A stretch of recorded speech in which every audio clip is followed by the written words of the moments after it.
Wonder Woman vs. Homelander, who would win? The sky feels heavier the moment they face each other, like the world itself understands that something unnatural is about to happen. One is a warrior born of gods, carrying centuries of discipline, purpose, and battle-tested experience.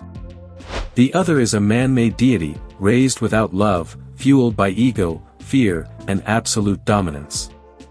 This is not just a clash of strength. This is the ultimate collision between control and chaos, between a true hero and a false symbol of power. Diana of Themyscira does not step into battle to prove anything. She already knows who she is. Whether sculpted from clay and blessed by the Olympian gods or born as the daughter of Zeus, her existence is tied to divinity itself.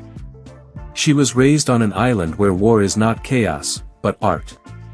For centuries, she trained among the Amazons, mastering every weapon, every fighting style, every strategy imaginable. She does not react blindly. She reads, calculates, adapts.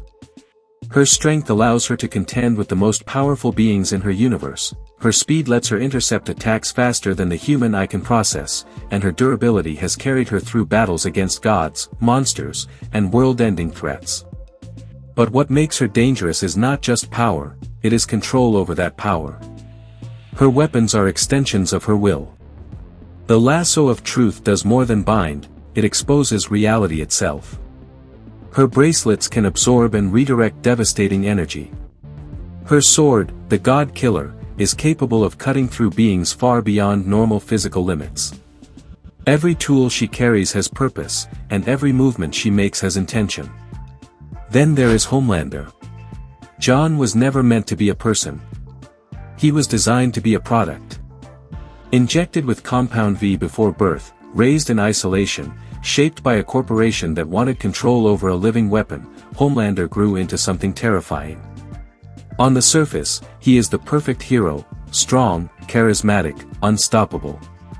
But beneath that surface lies instability. He is not guided by discipline or honor.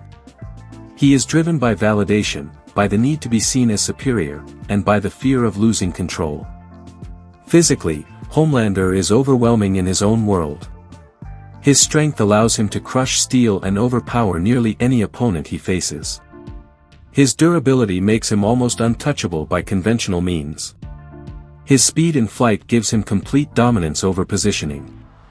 His senses allow him to track targets from miles away. And his heat vision is devastating, fast, precise, and capable of slicing through structures and enemies with terrifying efficiency. Against most opponents, that alone would decide the outcome instantly. But this is not most opponents. The battlefield is silent as they lock eyes. Homelander floats above, relaxed, confident, almost amused. He has never truly been challenged. Every fight he has ever entered has ended in seconds. He expects this to be no different. He smiles, because to him, this is just another demonstration of power. Diana does not smile. She does not speak. She simply prepares. The first attack comes without warning. Homelander unleashes his heat vision, a concentrated beam of destructive energy tearing through the air toward her. Diana raises her bracelets, and the impact explodes against them in a burst of light and force that cracks the ground beneath her feet. She holds her position, absorbing and redirecting the energy just enough to avoid being overwhelmed. Sparks scatter across the battlefield, and for a brief moment, it looks like Homelander might overpower her through sheer force. Then she moves. In a single fluid motion, she shifts out of the beam's path, closes the distance faster than Homelander expects, and delivers a strike that lands with shocking precision. The impact sends him backward through the air, his control slipping for just a fraction of a second. That fraction is enough to change everything. Homelander recovers quickly, but something is different now. He is not used to being hit like that. Not used to resistance. His expression hardens, and the fight escalates instantly. He attacks with speed and aggression, using his flight to strike from multiple angles, attempting to overwhelm her with continuous force. His punches carry immense power, and his speed allows him to control the rhythm of the fight. For a moment, it works. Diana is pushed back, forced to defend, absorbing blows that would destroy buildings. But she is not losing. She is learning. Every movement, every attack, every shift in his posture, she reads it all. She begins to anticipate him, intercepting his strikes, redirecting his momentum, forcing him into mistakes he does not even realize he is making. The gap between them begins to show, not in raw strength, but in experience. And then comes the turning point. The lasso of truth snaps through the air and wraps around Homelander's arm. He reacts too late. The moment it tightens, something inside him fractures. The truth he has spent his entire life hiding surges to the surface. His focus breaks. His confidence wavers. And for the first time, he hesitates. Diana does not. She uses that moment to drive him into the ground with overwhelming force, the impact sending shockwaves through the battlefield. Homelander breaks free, but now he is no longer controlled. His attacks become reckless, fueled by anger rather than strategy. His heat vision lashes out wildly, his strikes lose precision, and his movements become predictable.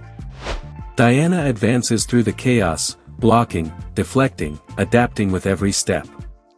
She is no longer reacting. She is dictating the fight.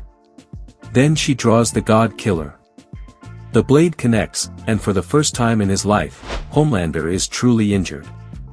The realization hits him harder than any physical blow. He is not invincible here. He is not untouchable. Desperation takes over. He rises into the sky, gathering everything he has for one final attack. He dives down with full force, a last attempt to end the battle in a single overwhelming strike. But Diana is ready. She meets him head-on, her timing perfect, her strike precise. The collision shakes the air itself. And when it ends, Homelander is down. Not dead, but defeated. Because this fight was never just about power. So who is stronger? Wonder Woman. Who is more powerful at peak? Wonder Woman. And who would win? In a full, no-limits battle, the answer is clear. Wonder Woman defeats Homelander decisively. Even at his absolute peak, Homelander lacks the discipline to handle a warrior like Diana. Even with all his power, he cannot overcome centuries of skill and divine combat mastery. Against gods, Homelander would struggle, but against Wonder Woman, he falls. Because true power is not just strength, it is control, experience, and purpose. And in the end, Wonder Woman doesn't just win, she proves why she was never meant to lose this fight. Check out my other videos for more epic character crossovers and battles. Thanks for watching, and stay happy and healthy.